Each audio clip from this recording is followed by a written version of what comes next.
जय हिंद दोस्तों, आपके अपने YouTube channel GSB radiant future में स्वागत है। हम बेटा आज आपको PET के बारे में पूरी जानकारी देंगे, क्योंकि हम आए सुबह से यहाँ पूरी तरह से तैयारी कराई अपने बच्चों को। अब वो तो बच्चे चले गए यहाँ, हमने उनको रनिंग भी कराई है। हमारे बच्चे ऐसे हैं कि बेटा 20 से 22 मिनट में भी अपनी 4800 मीटर की रेस को पूरा कर रहे हैं। और आप सभी अगर यहाँ देखा जाए, जो बहुत से बच्चे क्या है कि इस भ्रम में जी रहे हैं कि अभी नहीं मैं कर लूँगा, जब रिजल्ट तो आ गया है कि मेरा ये होगा कि नहीं होगा, 2-4 नंबर ज़्यादा है। बेटा जिसका कट ऑफ में नाम है वो अपनी तैयारी स्टार्ट कर दे। बात आती है कि मुझे भागना कैसे। बेटा भागना क्या है कि आपको यहाँ ये जो ग्राउंड दिख रहा है, आपको ग्राउंड दिखाई दे रहा होगा, ये 400 मीटर का चक्कर है बेटा। 400 मीटर का चक्कर है, तो क्या हम मारते हैं 17 चक्कर मरवाते हैं। कितने? 17 नहीं, सॉरी 12, वो 13 चक्कर करवा देते हैं, क्योंकि 12 चौक 48, पूरा 12 चक्कर 4800 मीटर के हो जाते हैं। हम मरवाते हैं यहाँ 13 चक्कर। 13 चक्कर से क्या है, बच्चा अपना पूरा क्या करता है कि एक चक्कर फालतू लेके चलता है। मेरा एक मित्र था, उसके साथ क्या हुआ, जब क्या फिजिकल करने गया तो एक चक्कर भूल गया। एक चक्कर वहाँ 400 मीटर का चक्कर था, आगरा की बात है। आगरा की ग्राउंड में वैसे चिप मिलती है, तो वहाँ ये नहीं बताते कि आपके चक्कर इतने हो गए। उसने क्या सोचा कि 11 चक्कर मार के मेरे पूरे हो गए, उसने 22 मिनट में रेस मार के कर दी। जब रिजल्ट आता है बाद में पता पड़ता है उसको, तो उसने कितने मारे? 11 चक्कर मारे कुल। तो इस बात को ध्यान रखना है कि हमको सबसे ज़्यादा किस चीज़ में एक चक्कर फालतू लेके चलना है यहाँ, क्योंकि वहाँ हमारी एक मिथ्या बनी रहे कि हमको ये 4800 मीटर की जगह 5200 मीटर करनी है। ये मिथ्या आपके दिमाग में आ जाएगी तो 4800 मीटर आपकी निकल जाएगी। बात आती है, सबसे बड़ी बात ये है कि सर हम कब रेस को करें, जो टाइमिंग रहे हमारा कितने बजे रहे। जो मेरा हिसाब से आपको जो टाइमिंग रहेगा, आपको रहना चाहिए मॉर्निंग में। मॉर्निंग में अच्छा रहता है, आपका दिमाग भी बहुत अच्छा चलता है। आप मॉर्निंग में खूब 6 से 7-8 बजे तक आप अच्छी तरह से कर सकते हो। बात आती है कि सर के हम पूरी तरह से 4800 मीटर ही मारे पहले दिन में, जो अभी स्टार्ट कर रहे हैं। 4800 मीटर मारने की ज़रूरत नहीं है। पहले आप 1 किलोमीटर मारो, फिर आप 1-2 दिन बाद 2 किलोमीटर मारो। उसके बाद ऐसे ही बढ़ाते आपको टारगेट लेना 6 किलोमीटर का। मतलब 6 किलोमीटर का टारगेट लेके चलोगे तो 6 किलोमीटर आपकी आ जाती है। मैं मानता हूँ, चलो आपकी 6 किलोमीटर आ जाती है, 27-28 मिनट में आ जाती है, मानता हूँ मैं।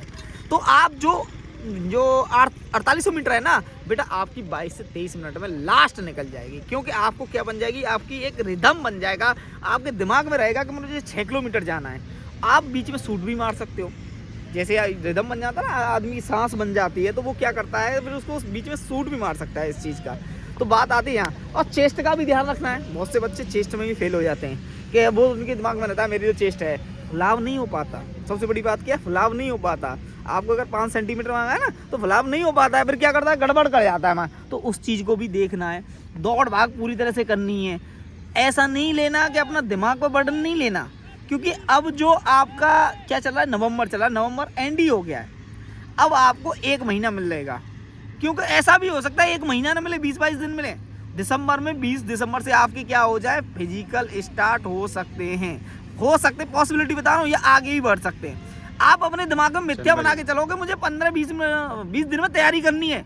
ये नहीं कि मैं कह रहा हूँ कि ये फिजिकल स्टार्ट होगा आपका, अगर बाय द वे हो जाए तो कोई नहीं पता, नोटिस की कभी नहीं पता कि नोटिस कब आ जाए। उन्होंने क्या, पिछली बार की जब हुई थी भर्ती, तो उसमें भैया 10 दिन मिले थे, 10 से 15 दिन मिले थे पिछली वाली भर्ती में, ज़्यादा दिन नहीं दिए उन्होंने। तो इस बात को ध्यान में रखते हुए आप, और जब डेट आ जाए ना, फिजिकल डेट आ जाए आपकी, जैसे फिजिकल डेट आ जाती है, तो उसमें क्या करना है, तो आप सुबह शाम भी भाग सकते हो। फिजिकल डेट में आप पढ़ाई मतलब कम कर देना, किसी एग्जाम की तैयारी कर रहे हो, क्योंकि पहला आपका जो टारगेट है ये आपने इतनी मेहनत के साथ किया है, क्योंकि 60,000 प्लस वैकेंसी हैं। इसमें ऐसा ना हो जाए कि कहीं दिल्ली पुलिस की तरह हो जाए, क्योंकि कट ऑफ जितने पे गई थी, फाइनल कट ऑफ भी 1 नंबर बढ़ी थी, 1-2 नंबर का डिफरेंस आया था। बहुत से बच्चे होंगे जिसके 198 ओबीसी वाले होंगे, इनके 202-3 नंबर होंगे, उनको लग रहा होगा कि सर मेरा होगा कि नहीं होगा। इस मिथ्या को अपने दिमाग से निकाल दीजिए, क्योंकि उसका भी हो सकता है, 90% पॉसिबिलिटी है। क्योंकि बच्चा लिया गया है 1,74,000, इसमें से कम 20-30 हज़ार फिजिकल नहीं देगा, क्योंकि कहीं ना कहीं कोई ना कोई कार्यरत होगा बच्चा। ये बात सच है। और बच्चे फेल भी होते हैं, जो सिटी वाले बच्चे होते हैं, पढ़ाकू बच्चे होते हैं बेटा, जो एसएससी वगैरह की बड़ी एग्जाम की तैयारी करते हैं, वो खाली पेपर देते हैं अपने आप को जांचने के लिए। परखने के लिए। और इसमें लंबाई भी कम होगी कुछ बच्चों की, जब लंबाई कम होगी तो उस बच्चा का तो जाएगा ही नहीं। तो कम से कम मान लो जो कंपटीशन आपका बना हुआ है वो 1 लाख बच्चों में आपका कंपटीशन निकल के आता है। जब 1 लाख बच्चों में आपका कंपटीशन निकल के आता है तो उस चीज़ के उस हिसाब से देखा जाए तो आपकी कट ऑफ बढ़ेगी, 2 से 3 नंबर आपकी कट ऑफ बढ़ेगी, ज़्यादा कट ऑफ नहीं बढ़ेगी। ये भी नहीं कह रहा कि बढ़ेगी नहीं, हो भी सकता है ज़्यादा जा सकती है, क्योंकि नॉर्मलाइजेशन हुआ है, उसमें कुछ चीज़ें किससे कैसे पलटवार हो रही हैं उसमें अभी तक नहीं पता पड़ा। क्योंकि अभी सब यार अपना दिमाग लगा रहे हैं कि इतना ये हो सकता है, इस शिफ्ट में इतना हो सकता है। बात आती है फाइनल रिजल्ट पे। पहले हम फाइनल रिजल्ट से पहले जाते हैं पीईटी पर, जो आपको फिजिकल एफिशिएंसी टेस्ट देना है। उसमें क्या है, आपका जो फोकस है, मेन फोकस है, जो बच्चे ज़्यादातर फेल होते हैं वो ज़्यादातर फेल होते हैं दौड़ में, क्योंकि दौड़ 4800 मीटर बहुत हो जाती है। ऐसा नहीं कि नॉर्मल है, अच्छी खासी दौड़ है।